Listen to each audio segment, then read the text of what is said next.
Hello everyone, कैसे हो आप लोग। मेरा नाम सत्यम कुमार और आज स्टार्ट करने वाले हम लोग लेक्चर नंबर 5 जिसका नाम है स्फेरिकल मिरर। और ये लाइट का लेक्चर नंबर 5 है जिसमें आज एक कंप्लीट स्टडी करेंगे स्फेरिकल मिरर क्या होता है। पहले तो ये आज इंट्रोडक्टरी है स्फेरिकल मिरर का। इसके नोट्स डिस्क्रिप्शन बॉक्स में मिल जाएंगे। आप जाके डिस्क्रिप्शन बॉक्स पे किडजी फिजिक्स व्हाट्सएप नंबर पे जाके अपना नाम, क्लास, सब्जेक्ट और चैप्टर का नाम डालो। फटाफट उसी समय आपको नोट्स प्रोवाइड हो जाएगा और उसके साथ प्रीवियस ईयर का क्वेश्चन भी मिलेगा। अगर उतना क्वेश्चन आप लोग कर लेते हो तो लाइफ में एकदम भन्नाट हो जाएगा फिर। ठीक है, तो चलते हैं स्फेरिकल मिरर समझते हैं। इसके पहले लेक्चर में हमने बताया है कि प्लेन मिरर क्या होता है और प्लेन मिरर में मैंने बताया है कि उसकी इमेज क्या बनती है। तो एक बार रिकैप कर लेते हैं। कॉपी पेन निकाल के रेडी हो जाओ। कॉपी पेन निकाल के फटाफट रेडी हो जाओ, एकदम फटाफट। देखो प्लेन मिरर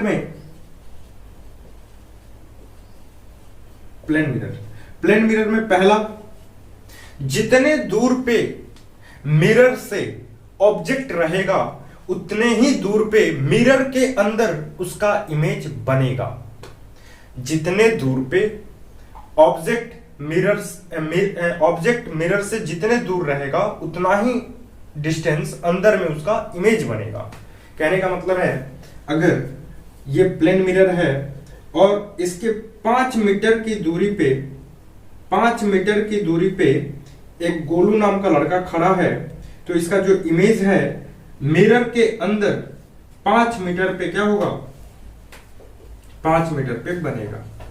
समझ में आया? मतलब जितना दूर ऑब्जेक्ट है मिरर से उतना ही दूर उसका इमेज है मिरर के अंदर। इसका जो नेक्स्ट पॉइंट है, जितने साइज का गोलू है उतने ही साइज का इसका इमेज भी है। उतने ही साइज का इसका क्या है, H' इमेज भी है।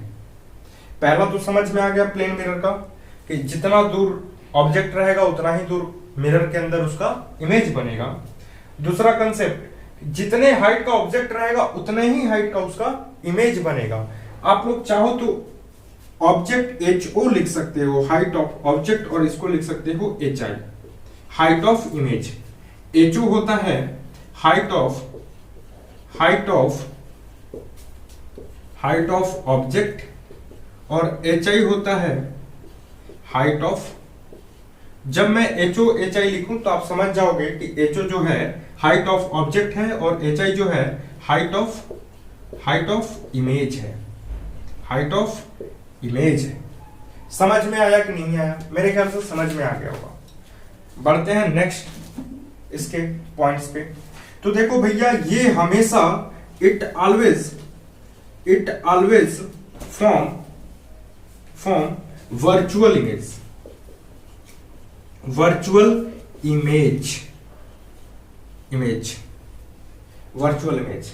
और इरेक्ट का मतलब होता है सीधा। इरेक्ट का मतलब होता है सीधा। जैसे ऑब्जेक्ट उधर है, मिरर के उधर है, उतना ही वैसा ही इमेज भी होगा सीधा। ठीक है, कहने का मतलब देखो, ऐसा नहीं होगा कि इमेज जो है सीधा है तो इसका जो ऑब्जेक्ट जो है सीधा है तो इसका इमेज जो है उल्टा बनेगा, ऐसा नहीं है। वर्चुअल का मतलब होता है कि जैसा ऑब्जेक्ट है वैसा ही इमेज बनेगा। हाँ, लेटरल इन्वर्टेड बनेगा।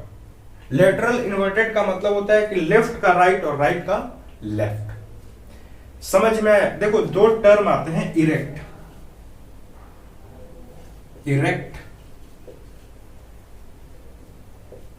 क्या होता है? तो इरेक्ट का मतलब होता है कि सीधा। क्या होता है? सीधा। ठीक है, तो ये जो प्लेन मिरर है हमेशा इरेक्ट और वर्चुअल इमेज बनाता है। तो आप लोग समझ जाओगे कि जब जब इरेक्ट बनेगा तब तब वर्चुअल इमेज बनेगा। जब जब इरेक्ट इमेज बनेगा, जब जब इरेक्ट इमेज बनेगा, इरेक्ट मतलब सीधा बनेगा, तब तब वर्चुअल इमेज बनेगा। लिख लो लिख लो, नोट कर लो। जब जब इरेक्ट इमेज फॉर्म होगा, तब तब इमेज का जो फॉर्म ये जो फॉर्म करेगा वर्चुअल करेगा। ठीक है, कैसा इमेज फॉर्म करेगा? वर्चुअल। समझ में आया कि नहीं है? चलो आगे बढ़ते हैं। देखो, दो टाइप के इमेज बन सकते हैं। पहला इरेक्ट,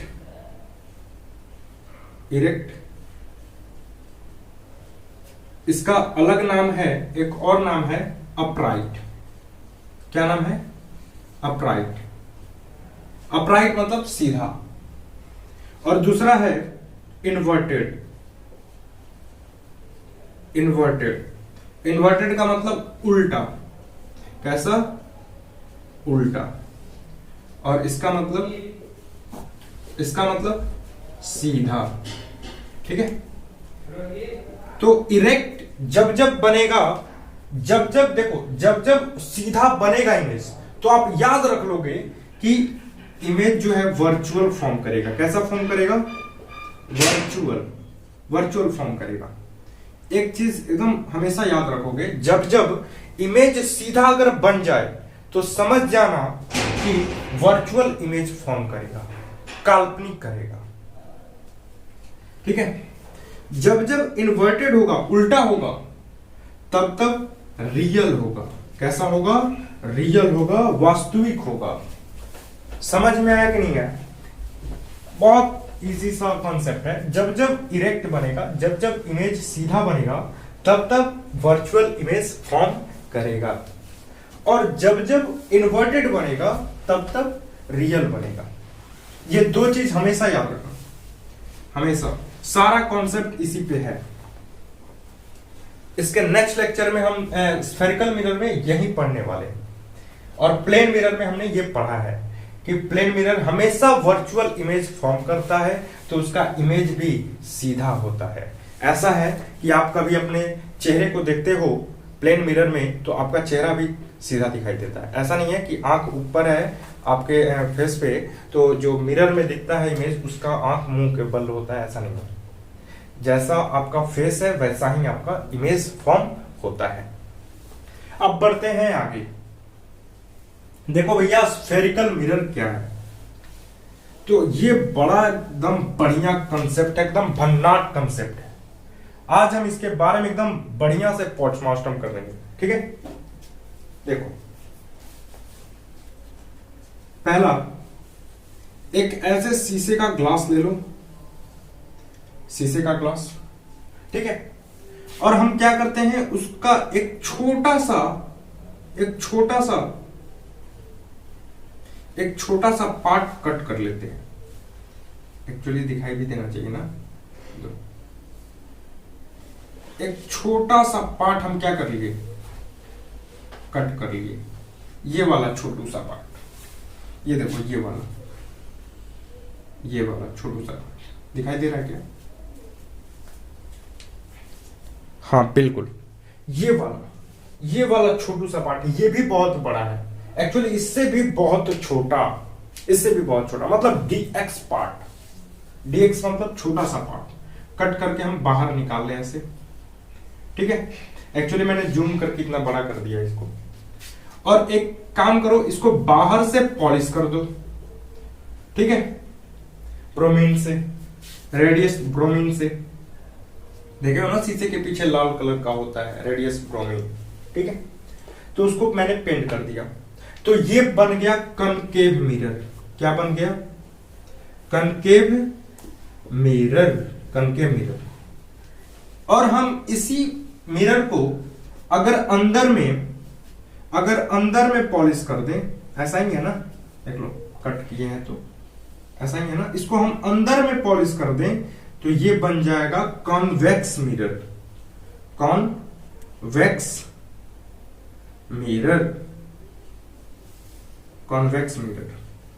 लिख लो, स्फेरिकल मिरर दो टाइप का होता है। पहला कनकेव मिरर, दूसरा कन्वेक्स मिरर। पहला होता है कनकेव मिरर, दूसरा होता है कन्वेक्स मिरर। कनकेव मिरर का पहचान है, केव मतलब गुफा, केव मतलब गुफा, और कॉनकेव मतलब एक गुफे जैसी शेप हो, अंदर में रिफ्लेक्टिंग सरफेस हो, अंदर में रिफ्लेक्टिंग सरफेस हो, इसको बोलते हैं अवतल, अवतल ना, हाँ अवतल मिरर। और इसको बोलते हैं उत्तल, उत्तल मतलब उठा हुआ, that is a wax, wax मतलब उठा हुआ। ठीक है, देखो नाम में ही सब है, कनकेव, केव मतलब गुफे के आकार का, वैक्स मतलब उठा हुआ। ठीक है, तो दो पार्ट तो समझ में आ गया। स्फेरिकल मिरर दो टाइप का होता है, पहला कनकेव मिरर और दूसरा कॉन्वेक्स मिरर। अब पढ़ते हैं कॉनकेव मिरर और कॉन्वेक्स मिरर के बारे में, दोनों एक ही साथ पढ़ते जाएंगे। देखो मान लेते हैं ये मेरा कनकेव मिरर है, क्या है, कनकेव मिरर है। ठीक है, कनकेव मिरर है। अगर एक्चुअली ये जो है ना, एक्चुअली बहुत छोटा सा पार्ट है, आपको दिखाई दे रहा होगा इतना बड़ा। मैं भी जब पढ़ाई कर रहा था 8-9 में, तो मेरे को भी लग रहा था ये जो मिरर है ना, बड़ा एक गोला का इतना बड़ा पार्ट है, मतलब एक बहुत ऐसे, अगर अगर सर्कल करो आप, इसका सर्कल करो तो शायद इतना ही बड़ा सर्कल होगा, इतना ही बड़ा सर्कल होगा, और इसका सेंटर कहीं ना कहीं यहां होगा। देख लो, एजम्पशन ऑब्जर्व करो इसको। अगर हम इसको सर्कल करें, ऐसा सर्कल बनाएं, तो लगभग अप्रॉक्स ऐसे सर्कल बनेगा, लेकिन ऐसा नहीं है। ये एक बहुत बड़े स्फीयर का एक छोटा सा पार्ट है। अगर मैं इसको कहूं कि ये मिरर कुछ ऐसा है, तो कोई इसमें संदेह भी नहीं है। अगर मैं कहूं कि ये मिरर ऐसा है, तो इसमें कोई संदेह भी नहीं है, क्योंकि ये जो मिरर है ना, एक छोटू सा पार्ट है स्फेरिकल मिरर का, मतलब एक शीशे का छोटा सा पार्ट है।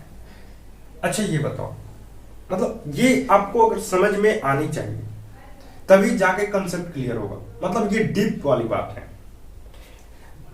पृथ्वी कितनी बड़ी है, बहुत बड़ी।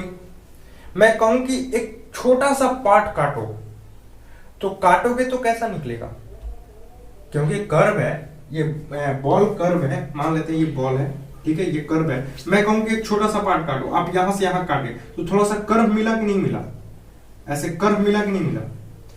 तो आप भी पृथ्वी का एक छोटा सा पार्ट काटोगे तो कर्व मिलना चाहिए, लेकिन मिलता कैसा है, प्लेन मिलता है, क्योंकि पृथ्वी बहुत बड़ी है और हम लोग काटते हैं कितना, एक छोटू सा पार्ट dx, एक छोटू सा पार्ट dx, और लगभग लगभग ये कैसा होता है, एक प्लेन होता है। आप समझ में आया, आप समझ, ये जो मिरर होता है ना, concave mirror, convex mirror, actually बहुत बड़े स्फीयर का एक छोटा सा पार्ट होता है, बहुत बड़े स्फीयर का एक छोटू सा पार्ट होता है। मेरे ख्याल से अब समझ में आ गया होगा। ठीक है, चलो आगे बढ़ते हैं।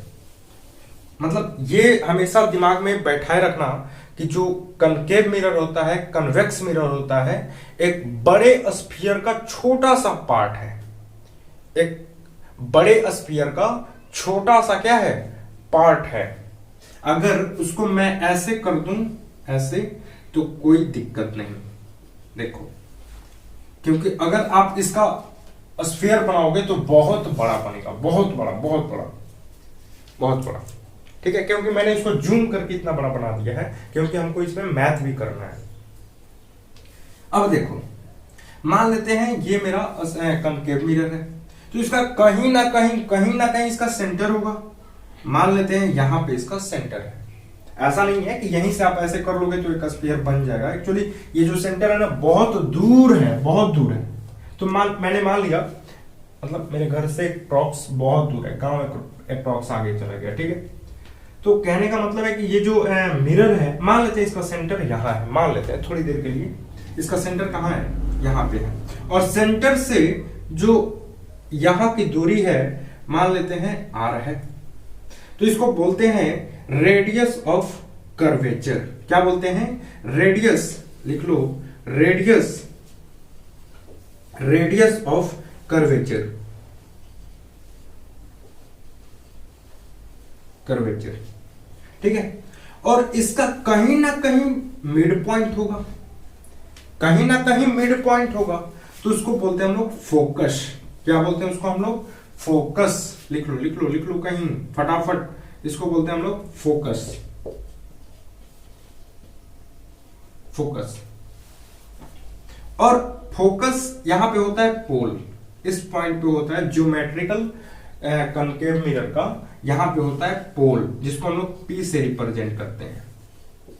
समझ में आया कि नहीं आया भैया? कनकेव मिरर का कहीं ना कहीं सेंटर होगा, और सेंटर से यहां वाली जो पॉइंट होगी, अच्छा ये ऐसे बनाएगा तो ये रेडियस होगा कि नहीं होगा? एक स्फीयर बनाता तो ये रेडियस होता कि नहीं होता?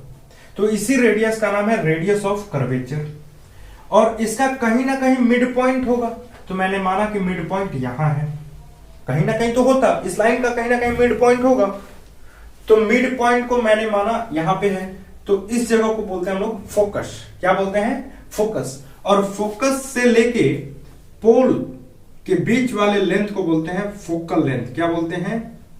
क्या बोलते हैं हम लोग? क्या बोलते हैं अपन?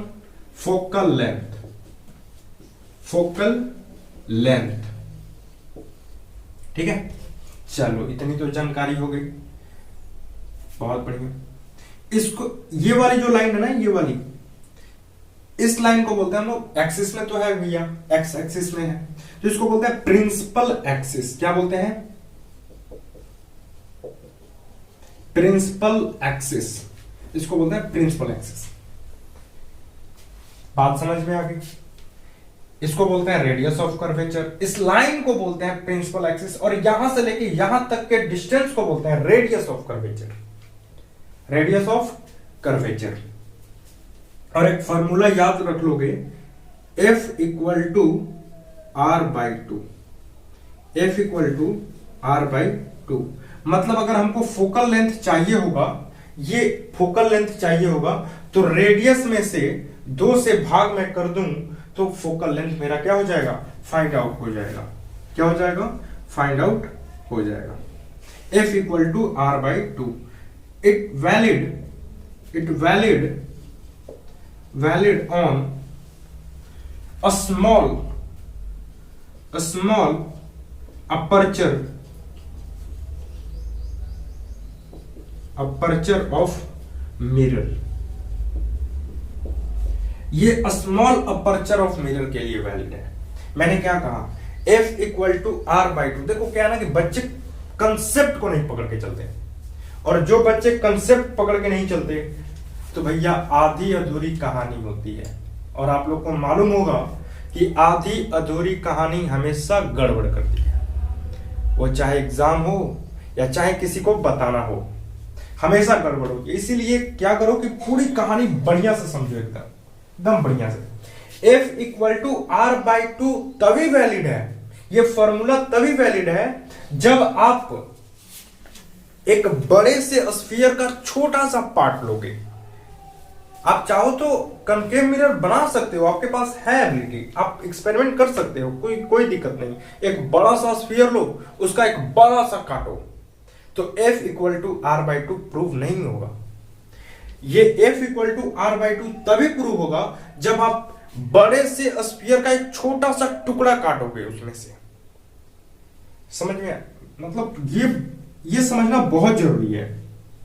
ये स्फीयर का एक छोटा सा पार्ट, ये वाला पार्ट काटते हो, तभी ये जो फॉर्मूला है F equal to R by two ये वैलिड है।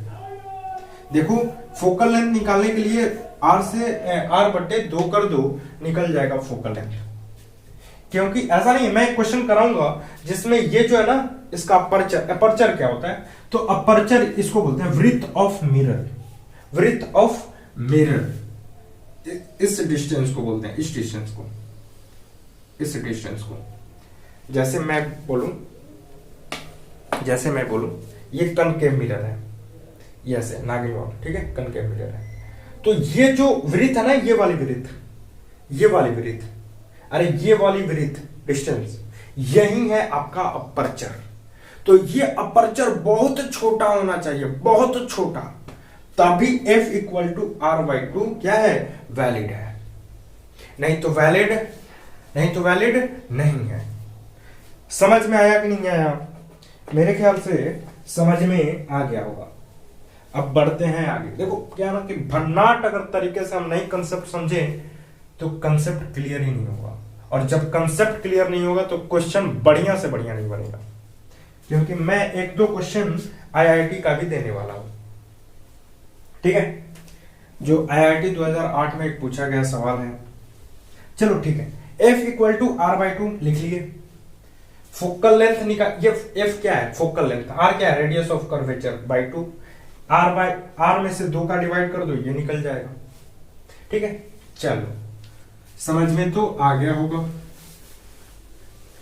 अब वही खेल कॉन्वेक्स मिरर में भी है, वही खेल कन्वेक्स मिरर में भी है। देखो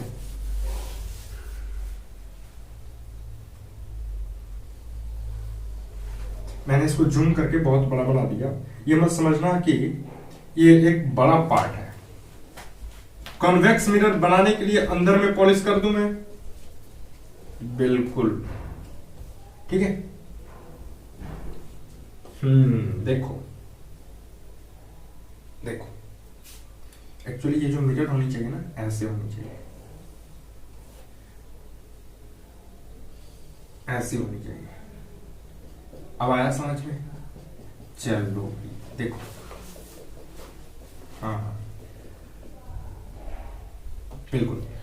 इसका मान लेते कहीं ना कहीं पॉइंट होगा। अरे भैया ये बड़ा स्फीयर का पार्ट है ना, बहुत बड़े, तो इसका कहीं ना कहीं सेंटर होगा, कहीं ना कहीं सेंटर होगा। इसको बोलते हैं सेंटर ऑफ कर्वेचर। हाँ बताना भूल गया है, यहां पे लिखना सेंटर ऑफ कर्वेचर, जहां से C और P था ना, उसमें भी ऐसे ये कॉनकेव मिरर में ये वाला पॉइंट जहां पे सेंटर ऑफ मान है, इसको बोलते हैं सेंटर ऑफ कर्वेचर। क्या बोलते हैं, सेंटर ऑफ कर्वेचर। इसको डिनोट करते हैं हम लोग कैपिटल C से, ठीक है। देखो तो इसका भी कहीं ना कहीं मिड पॉइंट होगा, उसको हम क्या बोल दिए, फोकस, और ये वाले लेंथ को बोल दिया मैंने फोकल लेंथ। और यहां पे होता है आपका P, पोल। ये होता है आपका रेडियस ऑफ कर्वेचर, ठीक है। कॉनकेव मिरर का फोकस जो होता है निगेटिव होता है ऑलवेज,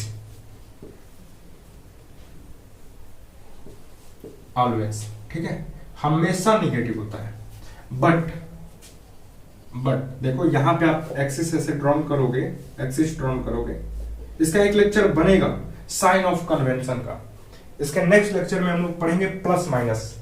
पहले आज ये समझो कि कॉनकेव मिरर क्या होता है, कॉन्वेक्स मिरर क्या होता है, और pole, aperture, focal length, radius of curvature, principal axis, ये सब क्या होते हैं हम लोग इजिली वे में पढ़ेंगे, ठीक है। बट कॉन्वेक्स मिरर में जो फोकस होता है वो पॉजिटिव होता है, ऑलवेज, हमेशा पॉजिटिव होता है। ये बात एकदम लिख लो एकदम, कॉपी पेन लेके रेडी रहो। ऐसा नहीं कि एक मूवी की तरह देखो, तो आपका कंसेप्ट भी मूवी की तरह हो जाएगा। आपसे पूछा जाएगा कि बसंती किस फिल्म में है, तो आप बता दोगे, क्या बताओगे, शोले भूल जाओगे।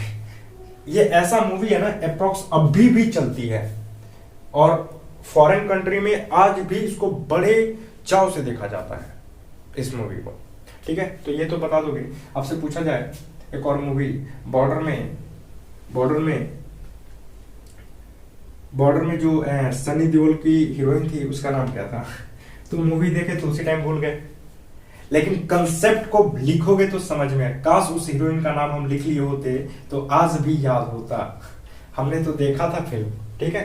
तो फिल्म की तरह देखोगे तो कंसेप्ट वैसा ही हो जाएगा। इसको नोट करो, फटाफट नोट करो कि कॉनकेव मिरर में फोकस जो होता है हमेशा निगेटिव होता है, कन्वेक्स मिरर में हमेशा पॉजिटिव होता है, हमेशा। चलो ये समझ में आ गया कि नहीं आ गया? देखो कंसेप्ट ही ऐसा है, एकदम समझ लो मिठाई की तरह है। चलो आगे बढ़ते हैं। आप लोग ने आज इस लेक्चर में क्या क्या पढ़ा, फिर से रिकैप कर लेते हैं। स्फेरिकल मिरर क्या होता है? स्फेरिकल मिरर के दो पार्ट होते हैं, कनकेव मिरर, कॉन्वेक्स मिरर।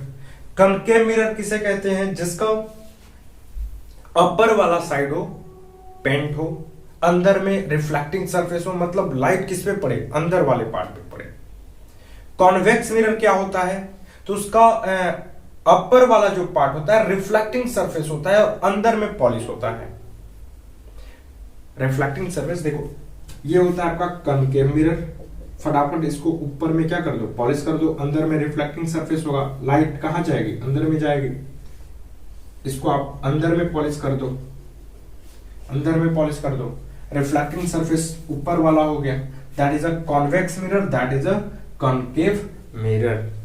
और यहीं पे करते हैं लेक्चर का समाप्त। और एक फॉर्मूला मैंने आपको दे रखा है, F इक्वल टू R/2।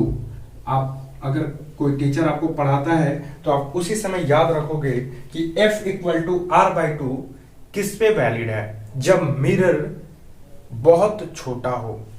ये जो मिरर है एक बड़े स्फीयर का एक छोटा सा पार्ट हो, तभी ये फॉर्मूला वैलिड है, नहीं तो वैलिड नहीं है।